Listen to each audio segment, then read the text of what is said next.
Well, welcome back, everybody. My name is Trevor Reed. Nut Pahuaitiwa Yan Matsua, Putnut Trevor Reed Yan Pahan Matsua. I'm happy to be here with you all and excited for this panel. I want to, of course, thank our organizers, Nina and Danny, for the wonderful presentations that have happened so far. I'm super excited to be able to work with these three scholars that are going to present today. And I don't want to spend too much time introducing the panel, but essentially, for our More Than Metaphors panel today, we'll be looking at the possibilities that exist in sound-based work that go beyond metaphor. Are there different ways of relating to sound or sound contexts that don't force us into abstractions or into analogies? Are there ways of mobilizing music in sound studies in ways that actually do social justice in the world, rather than merely employing social justice as a clever linguistic device for the status quo, effectively? We have, again, three remarkable papers for you today. Each is going to share for 10 minutes, after which I'll be happy to moderate the Q&A.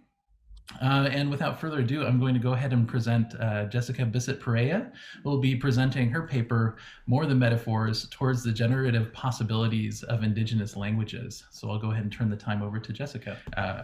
All right, why don't we go ahead and transition to the next speaker. So John Wood will be presenting a paper called Musical Cannibalism, a case study of Heuretic intersemiology as a praxis for crossmodal dialogue. So I'll go ahead and turn it over to John. Thank you so much, Dr. Reed, and thank you, Dr. Perea, Dr. Johnson-Williams. All three of you are doing such important work. It's really an honor to be a part of this panel, and it's also humbling for me. And I want to thank Nina and Danny for being so thoughtful, putting so much care into organizing this really beautiful symposium.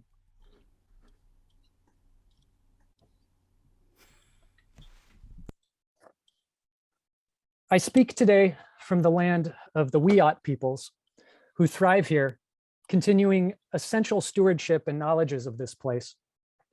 Rather than mere pretext, I intend that this acknowledgement is inseparable from the bulk of the presentation to follow.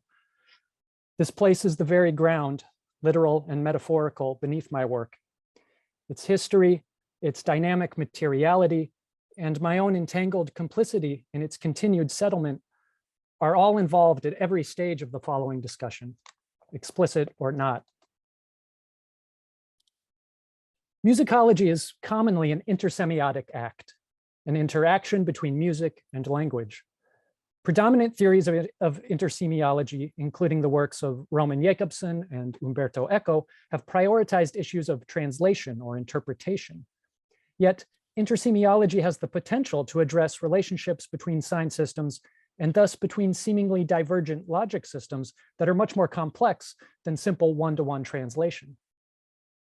This translative centricity tends to replicate patterns of epistemic violence via an appropriative consumption, a unidirectional fixing that inevitably favors one static position over a fixed or neutralized other. And yet this method of analogy dominates Western sciences, linguistics, and even studies of art, a problem that led Susan Sontag to decry hermeneutics altogether. This violence can be seen wherever the word metaphor is nominally invoked as a label for reconciling ideas that appear incongruous or superstitious to hegemonic logic.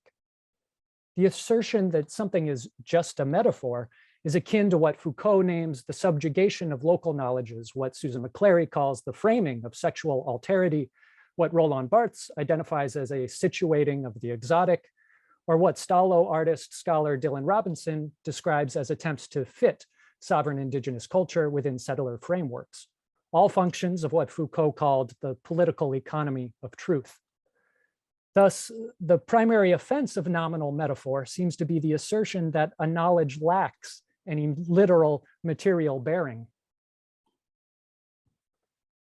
Developing a nonviolent intersemiology demands a move beyond hermeneutics. Borrowing a term from Gregory Ulmer and drawing on the new materialist concept of diffraction, Heuretic intersemiology, as I propose it, approaches metaphor as an active intersection, an interseme where sign systems influence one another and open diffractive pathways for reading and discovery. In this model, intersemiology is not limited to the problematics of directional translation, but can explore all the complexity of intersemiotic relations, enabling fields such as musicology to embrace a heteroglossic multimodality that respects what Dr. Perea calls a density of truths. In defiance of universal generalizing analogies, an essential component of this methodology involves exploring the local specificity of intersemes. This suggests that we read every sign, if only in Heuretic experiment, for its material literalness. Barthes offers such an approach when he advocates a dynamic simultaneity of analysis and sensuality, where, quote, the reader lives the myth as a story at once true and unreal. And in an apparent cross-modal diffraction, recent empirical research from cognitive scientists Zachary Wallmark, Ling Neem, and Lawrence E. Marks concludes that the figurative use of certain words, such as rough, to describe timbre, quote, is not just an arbitrary linguistic convention, but something a bit more literal. Those words we might have taken as mere metaphor, they suggest, deserve to be read literally. A century after the Donner Party myth settled American consciousness, a peculiar metaphor began to appear across genres of musicography. Invocations of musical cannibalism exist in the writings of Sontag, Margot Jefferson, Mike Patton, Chris Cutler, and others. Though each of these texts has its own rhetorical intentions, they all share at least a diffractive connection via this metaphor, which most frequently stands to represent acts of musical appropriation, or more specifically, a North American variety of appropriation we might call hungry music, a music bred to satisfy the form of settler colonial perception that Robinson defines in Hungry Listening. This situates a majority of the music heard in daily American life today, including much of radio, television, and movies, within the growing genre of climate catastrophe obsessed literature and film that Mark Bould identifies via the Anthropocene unconscious. If we follow Jacques Attali's logic that music is a socioeconomic predictor, then this hermeneutic of musical cannibalism suggests it be read as a warning to humanity. Yet, to accomplish a full Heuretic reading of musical cannibalism, we must look beyond analogic generalizations for some kind of literalness.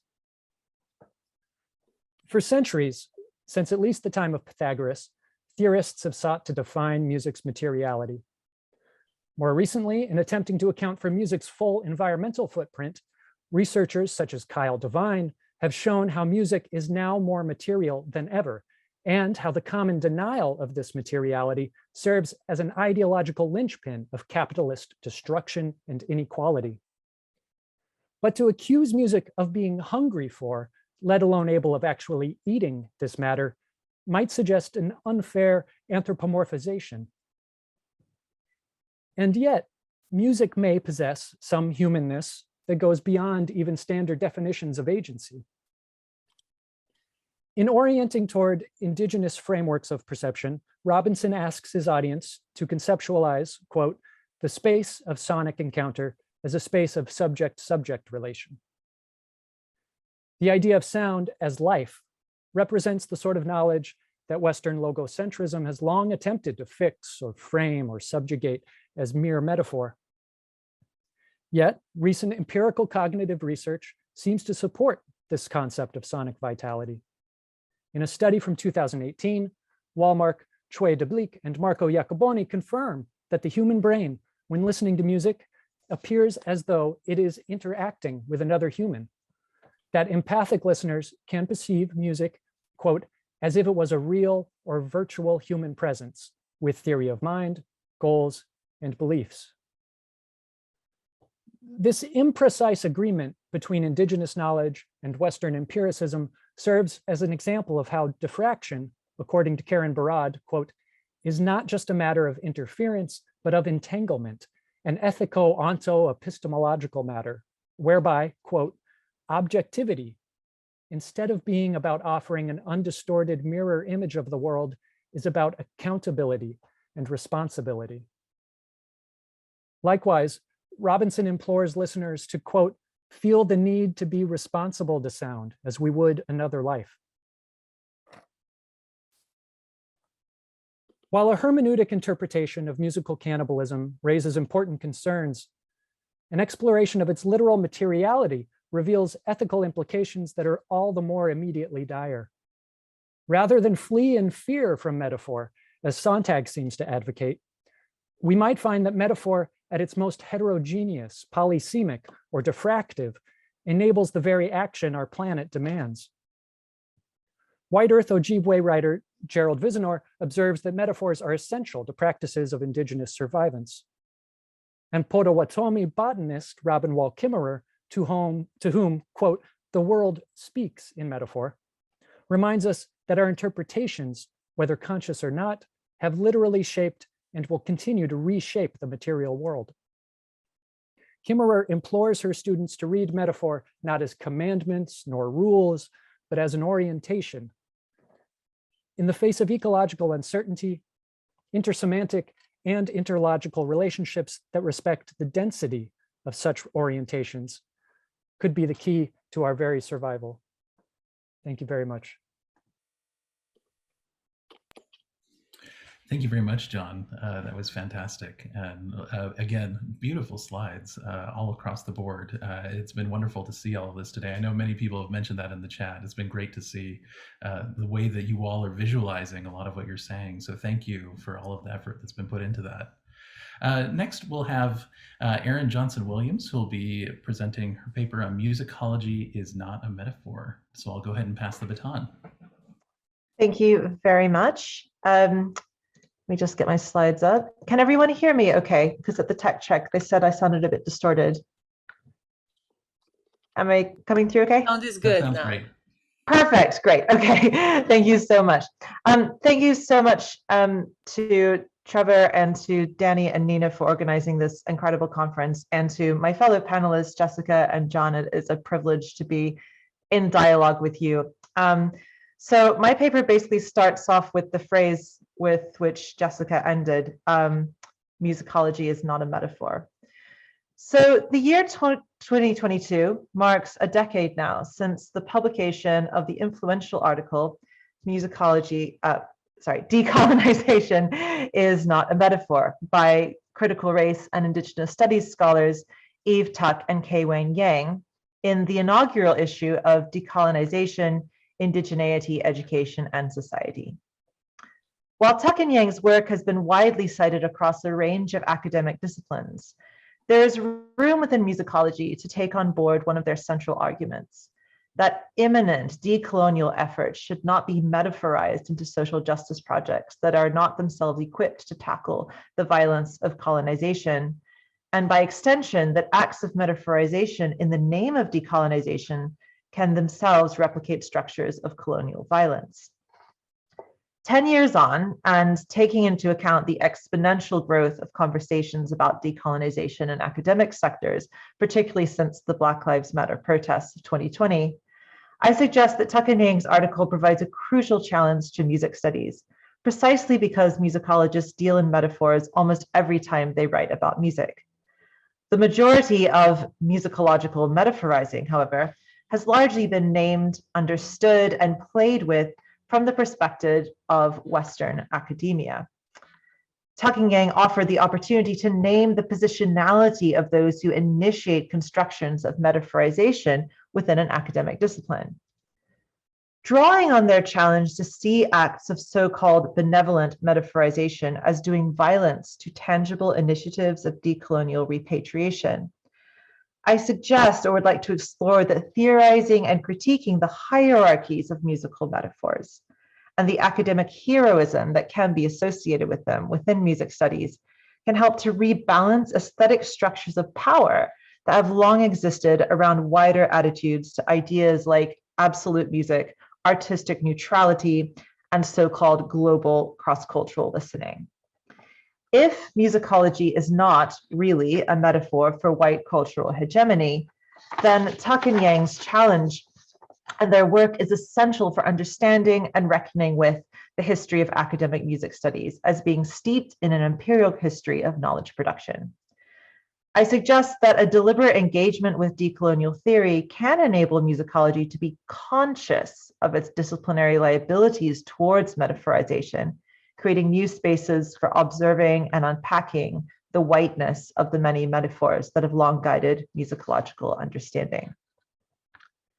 Tuck and Yang's critique of metaphorization a decade ago centered around the suggestion that metaphorizing decolonization into another box-ticking social justice project can be deeply harmful to the actual process of land repatriation, because metaphorization recenters whiteness, resettles theory, and extends innocence to the settler, who can assure themselves that because they are on a committee to decolonize their institution, they can inhabit a space of settler colonial heroic activism.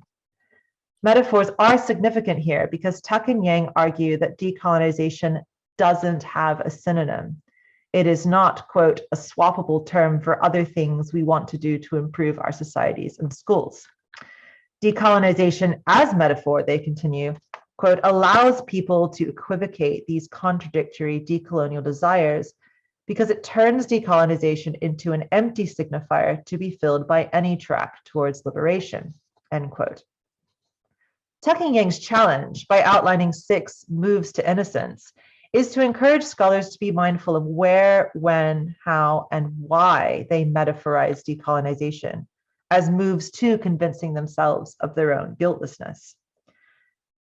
Tuck and Yang's argument has been helpful in challenging scholars who might otherwise view decolonization as a box-ticking exercise, and has been highly influential in disentangling definitions of decolonization from other equality, diversity, and inclusion buzzwords.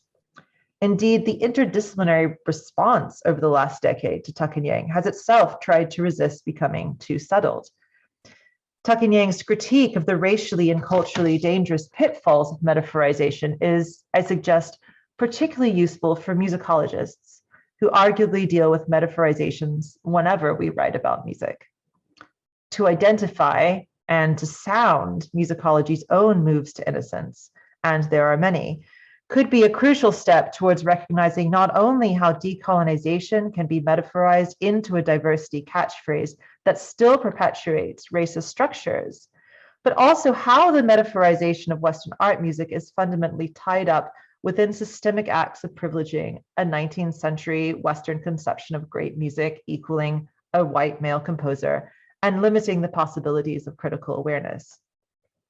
This can be especially challenging for music studies because the quasi-spiritual neo-romantic connections that many musicologists and educators feel for the repertoires they love to engage with, something that William Cheng touched on when he proposed that one can love music so much that it becomes anthropomorphized. While Cheng does not focus on decolonization, the danger of metaphorizing music as great art is still relevant to his argument. As he suggests, we often defensively safeguard the music that we study and play, as if there could not possibly be anything wrong with it. To quote Cheng, "We feel called to love and protect music as parents would defend their young, or as lovers would guard each other. Yet, as Cheng provocatively asks, is it possible for our love and protection of music to go too far? Can such devotion ever do more harm than good? Can our intense allegiances to music distract, release, or hinder us from attending to matters of social justice?" End quote. Innocent blindness justified by aesthetic love.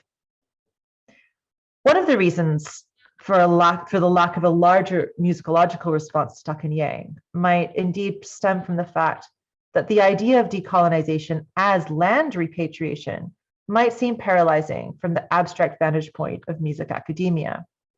As noted in a recent discussion of decolonization by Karina Venter, William Forey, Juliana Pistorius, and Neo Muyanga, Tuck and Yang's argument about the necessity of land repatriation or giving back to the dispossessed risks alienating our discipline. Quote, "As musicologists, this reminder may feel on a number of levels paralyzing. After all, what have we to give back? Not much land for sure," end quote. In his article on musicology in the age of Brexit Britain, Forey awards a footnote to Tuck and Yang to challenge their definition of decolonization as land repatriation because, quote, "decolonization, especially in the context of the African continent, has always been bound up with the psychic condition of coloniality, and thus must to a certain extent always be metaphorical in its double reality in the human experience and in place," end quote. Now, many of these reactions, as does my own response here, on the one hand risk canonizing Tuck and Yang, and indeed metaphorizing their article as a call to which we can safely rise by simply placing them in our footnotes, a privileged move to innocence by citation. Guilty. On the other hand, their admittedly narrow definition of decolonization has sparked important debates about where the decolonization as repatriative process ends and other social justice projects begin. And helpful here is David Lloyd's work on what he calls the racial regime of aesthetics. In a similar vein to the idea of moving to innocence through metaphorization, Lloyd reminds us that, quote, the alibis of the West's racial ordering of the world may have been reconfigured, but the fundamental discriminations that divide those who can claim respect, rights, and personhood from those reduced to more disposable existence remain in place. So where then can a post-2022 decolonial musicology go next? While music studies does not have much physical land to repatriate, the dismantling of aesthetic systems that have literally and figuratively recentered whiteness is vital in order for our discipline to embrace more productive forms of critical thinking that do not silence voices outside of a traditional white racial aesthetic frame. On the one hand, Hegelian teleological concepts of Western instrumental music as culminating in the absolute risk becoming a sinister metaphor for Western music's non-culpability for innocently replicating anything other than itself. If, as Tuck and Yang proposed, the act of metaphorizing decolonization recenters whiteness, then it is imperative for musicology to consider how its own proclivity for metaphorization has long accompanied and perhaps reinforced the historically white racial makeup of the discipline.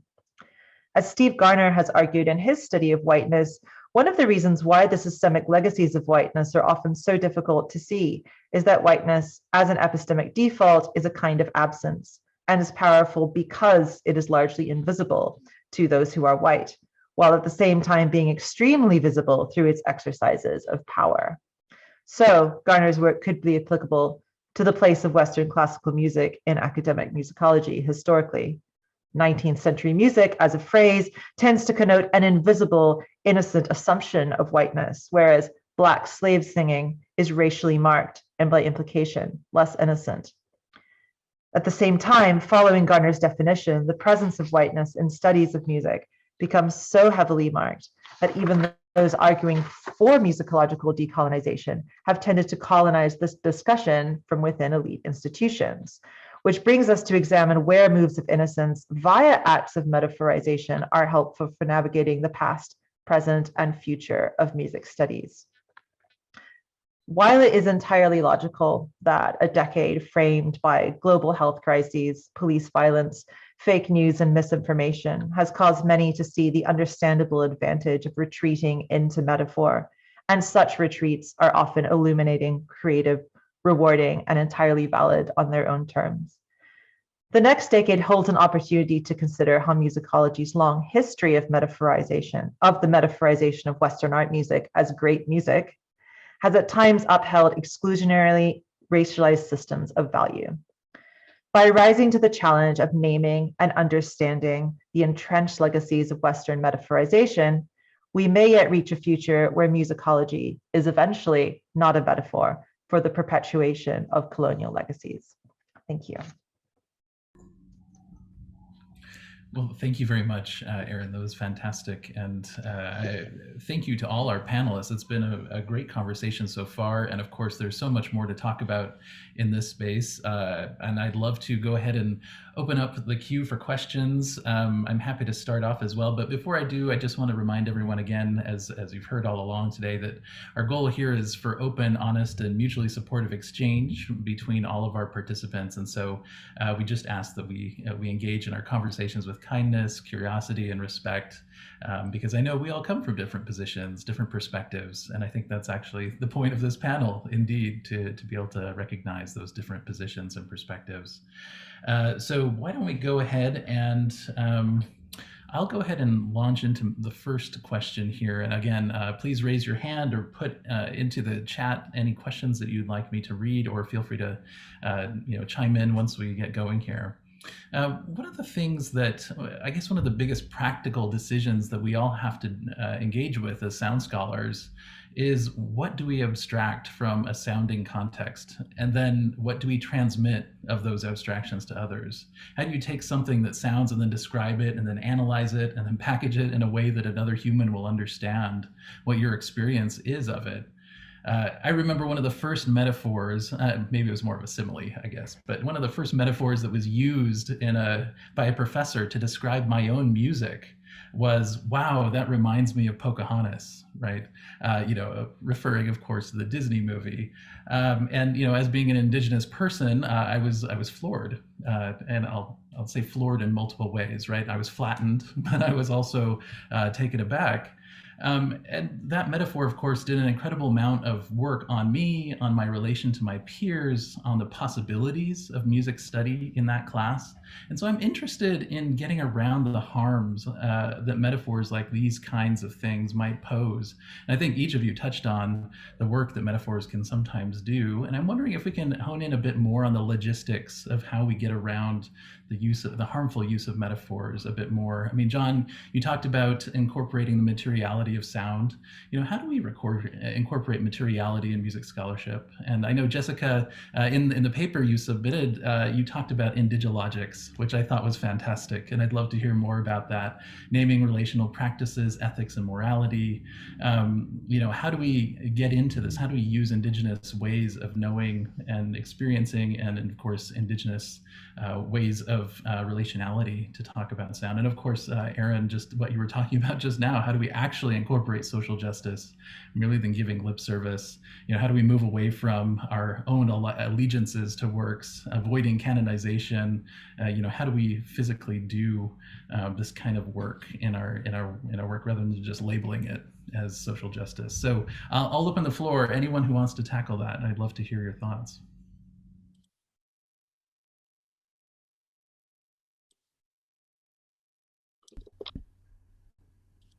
It's a great prompt, but I want to defer.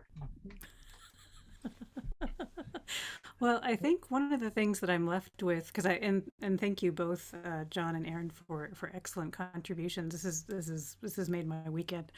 I really think that there's a provocative question that we could all ask ourselves, that stems for me from Tuck and Yang, that, can we do musicology on stolen land? Because wherever you all are is stolen land, right? I mean, and this is part of the beauty and the frustration of things like land acknowledgements. And I know that Nina and I spoke a lot about how to do these in these kind of grand, vast, remote virtual contexts, right? And so and I'm really glad to meet you, John, and know that you're here in Northern California, in a place where land repatriation and rematriation is real. It's happening on a more regular basis than we know.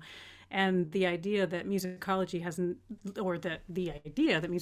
has nothing to do with land back couldn't be farther from the truth. And so in terms of, to your question, Trevor, about how, because as you and I have talked about in multiple settings, these metaphors of deficiency, endangerment, loss, and death, they follow us and they plague us in terms of pushing me to think more about how to uplift in structures of indigeneity, which is what I tried to do in my paper today. I wasn't going to spend a lot of time on kind of what I'm fighting against, instead of making space for what could be and what needs to be brought into being. And for me, how we do that comes down to the kind of practices of relationality, and which is embodied in this particular class, which in 10 minutes, there's obviously not enough time to go into great detail, but it changed those 15 students, none of whom identify as Yupik, for example, none of whom come from the Arctic, but have a very real and invited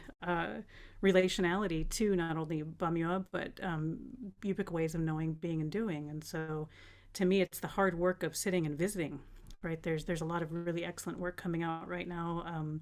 Eve Tuck is actually co-authoring with one of my students on a piece on feminist ways of visiting as a methodology, Hannah Stepetin, a Nanga scholar. And so this idea that it takes slowing space-time down in ways that academia is not used to doing. The academia's right to know and right to know right now is always much more fast-paced than the kind of slowing down it'll take to bring about equity. So those are just some thoughts. But I'd love to hear what John and Erin have to say. Thank you, Jessica and John. This is such an honor to be on this panel. It's wonderful, and thank you again for recentering this again on lands. And I am coming to you from Durham in the north of England, and I have so many different drafts of land acknowledgements that get very confused because I want to talk about the empire and I want to talk about the north of England, and so I apologize that I didn't do one. And I want to talk to my colleagues at Durham again about what we do, because again, land acknowledgements in the UK are complex. But yes, and in my paper, the reason I ended with the upside down globe was a nod to the fact that I partly grew up in New Zealand, where there were a lot of conversations about the fact that why are we placed at the bottom of the world, and what happens when you just turn something over and then you look at something from a new perspective. So that was a kind of nod to that. And I think in answer to Trevor's question about the harm, the potential harm of metaphors, I've found something that's very interesting across the course of this conference, where there's been like metaphors can be such a positive thing, but then they can hold such power that they can be such a negative thing. And I think for me, what I'm interested in, coming from Tuck and Yang, is like, who holds that power? So, metaphors can be powerful, but who can benefit or who can get harmed from the power of uttering a metaphor about music, and doing that, in a physical space or a virtual space. So yeah, I think it's very interesting to think about the extent to which metaphors can be both positive and negative in different constructions of power. Sorry if that was rambling. Yeah. That's great.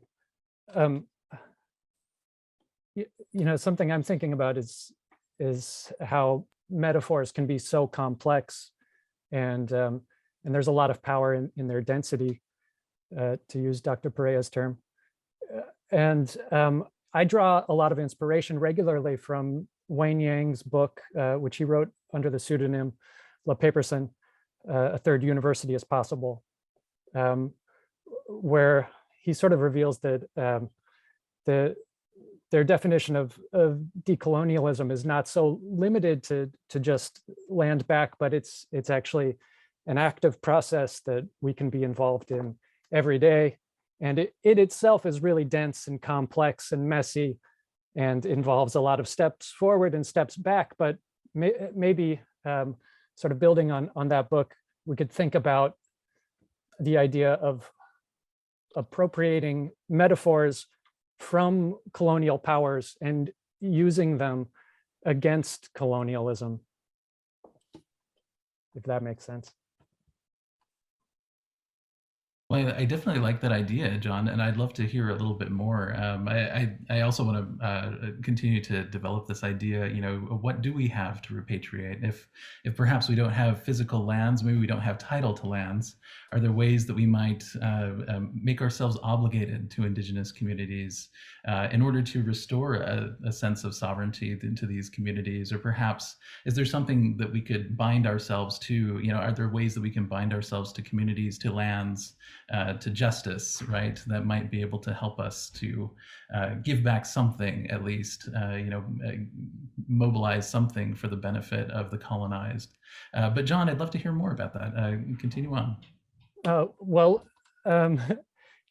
Yang is sort of building on this Afrofuturist notion of taking parts of the machine and repurposing them into something that we can use for decolonization.